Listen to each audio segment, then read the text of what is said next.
se atualizando. Sim. Meu, vamos lá no início lá. Como é que...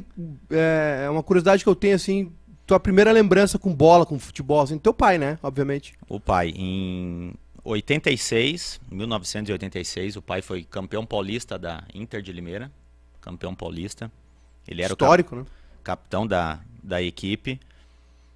E eu, com 6 anos de idade, acompanhava todos os treinamentos e eles concentravam no estádio, no Limeirão. E a gente morava muito próximo do Limeirão e o pai, o capitão, ele concentrava sempre sozinho. Sim.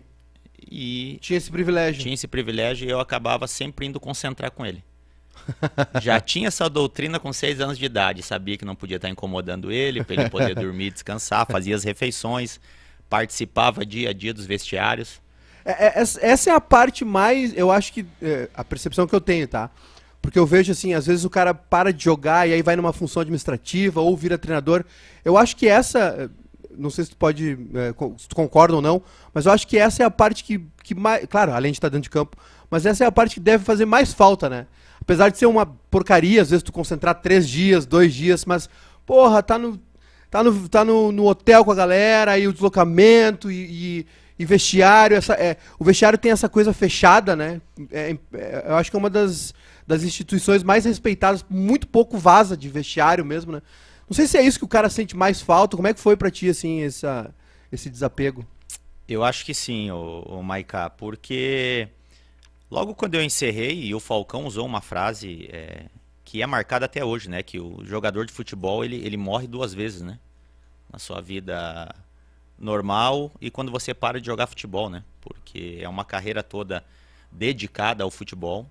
E eu acho que quando eu tive a escolha de trabalhar como técnico de futebol, isso pesou muito, porque são as coisas que mais aproximam do que eu vivi como atleta, né? Sim. O dia a dia, você está no campo, nas concentrações, a adrenalina de jogos, mesmo não estando lá dentro, mas fora de campo, sim, você tem essa adrenalina também.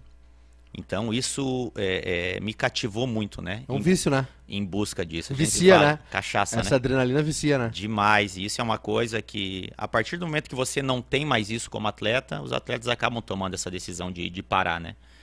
E agora com a chama acesa novamente como técnico, iniciando 3 anos aí de trabalho, com a chama muito acesa, galgando aí o meu espaço nessa nova carreira. Como é que foi, vou voltar lá no início, né? Foi uma decisão tua, foi natural? Quando é que te bateu assim, tipo, cara, eu vou tentar, vou jogar? Foi uma decisão minha, eu acho que mais pela questão clínica, Maiká. Eu tenho um problema no joelho que a minha perna, ela tem um varo muito grande, né? A perna cambota. Tipo Garrincha. Tipo Garrincha, a perna esquerda. Eu não sei porque alguém esqueceu um mouse aí perto de ti. Pode jogar fora esse mouse, por favor. Deve ter sido... E aí, Maiká, isso começou o meu último ano na Portuguesa, onde eu encerrei. Uhum. Eu tendo que tomar sempre injeções de anti-inflamatório para poder atuar, né? Sim. Sempre antes da partida. E isso estava me incomodando, porque eu sabia que a partir do momento que terminasse o jogo, eu estava sofrendo muito, né? Porque passava anestesia da inflamação e a dor ela voltava o dobro, né? Sim. Então isso acabou pesando bastante para mim. E parei com 35 anos, novo, porque a gente vê hoje atletas jogando aí perto dos 40 anos. Uhum. E isso está sendo uma tendência agora. Acho que o Zé Roberto acabou ajudando muito nisso, né? Um cara que foi encerrar a carreira com 42 anos, se eu não me engano. Cristiano Ronaldo também, parece que não vai parar nunca, né? Não vai parar, porque os caras estão se cuidando muito, os caras estão muito profissionais. Então, por isso da minha decisão, para poder logo encaminhar uma nova carreira. Atrapalha? Já treinou meio de ressaca, meio virada? Atrapalha muito mesmo? Como é que é à medida que o ano vai, a idade vai passando? Muito, Maiká. Você já não consegue mais acompanhar o ritmo, né? Porque hoje, cada vez mais, os jovens jogadores estão surgindo, né? E a vitalidade que tem um jogador de 19 anos com um cara de 35 é muito grande. Sim. É muito grande e o cuidado ele tem que ser muito maior, né? Você já tem que se programar em comer nos horários certos, tem que acabar dormindo mais cedo. Enquanto o cara de 19 anos, ele sai pra noite, volta pra treinar pela manhã e não sente mais nada, E né? vai embora. E vai embora. Segue o baile. Essa é a grande diferença. Lá atrás, lá no início, assim, como é que foi essa decisão também de, tipo, cara, vou jogar, vou ser jogador mesmo, vou investir nisso, vou topar esse desafio, teu pai te influenciou, ou teu pai disse assim, não é uma boa vida. Como é que foi essa relação aí pra tu... E não sei qual é a idade que tu tinha quando chegou a ideia de, cara, vou ser jogador de futebol. Eu tinha 15 para 16 anos. É tarde, né? Tarde, 15 para 16, tarde. Antes jogava muito na escola, jogava competições na cidade, mas procurar profissionalmente competições de categorias de base. Lá em Santa Cruz.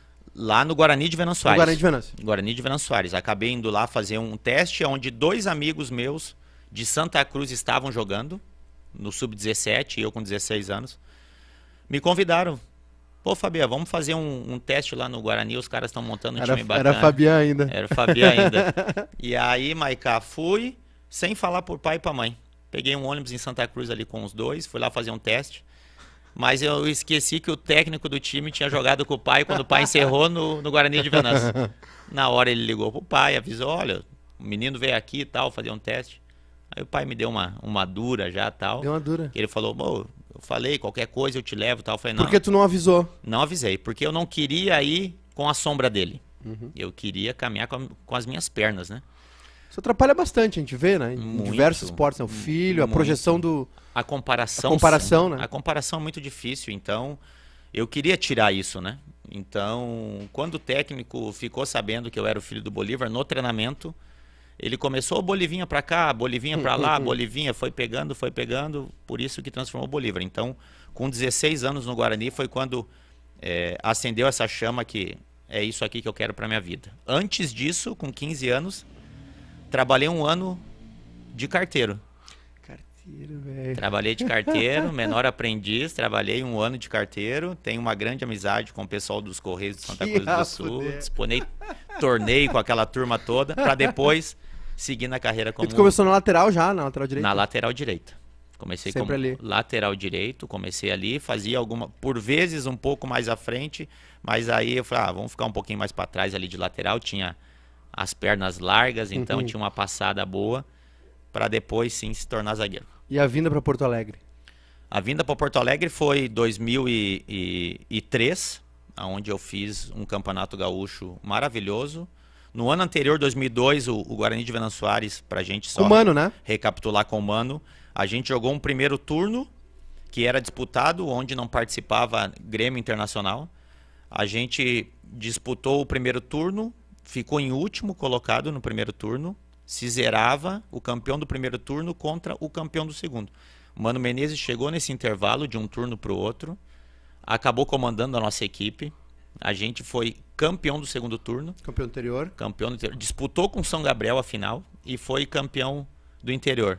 Depois disputou aquele super campeonato gaúcho que teve em 2002. 2003, dei sequência. Aí chamou a atenção. Disputei um campeonato gaúcho muito bom e a história... como eu fui pro Internacional, ela é muito engraçada porque... Nisso tem uma passada no Grêmio, né? Tem uma passada no Grêmio no Sub-20, né? Antes no ainda. Sub-20. Antes do Guarani. Antes do Guarani. No profissional. Isso aí. Aí, Guarani de Venâncio Aires e 15 de Campo Bom. Em Campo Bom. E o Muricy Ramalho com o Tata, que era o auxiliar dele, foram assistir um jogador do 15 de Campo Bom, se eu não me engano. Um zagueiro que eles queriam, alguma coisa assim, que estava chamando a atenção. E nesse jogo a gente venceu o jogo por 1-0 e eu fui um dos destaques da partida. Terminou o jogo, o auxiliar do Muricy foi no vestiário do Guarani, pediu a súmula e viu, quem que é o número 2? O cara olhou na súmula, Bolívar, o Tata. E o Tata jogou com o pai na Portuguesa. Em 82, 83 mais ou menos. Ele falou, esse é o Bolívar? Que relação ele tem com o Bolívar que jogou na Portuguesa, Inter de Limeira? Os caras falaram, não, ele é filho dele. Aí o Tata é mesmo. E aí foi lá falar pro Muricy. E o pai também conhecia o Muricy por ter jogado contra, né? Porque foi da mesma geração. E acabou que eles gostaram, sem saber quem era. E a partir do momento, o filho do Bolívar já ajudou também, mas pela atuação que eu tinha feito, né? Chamou atenção. Sim. Aí foi a minha ida para o Internacional no segundo semestre de 2013. Não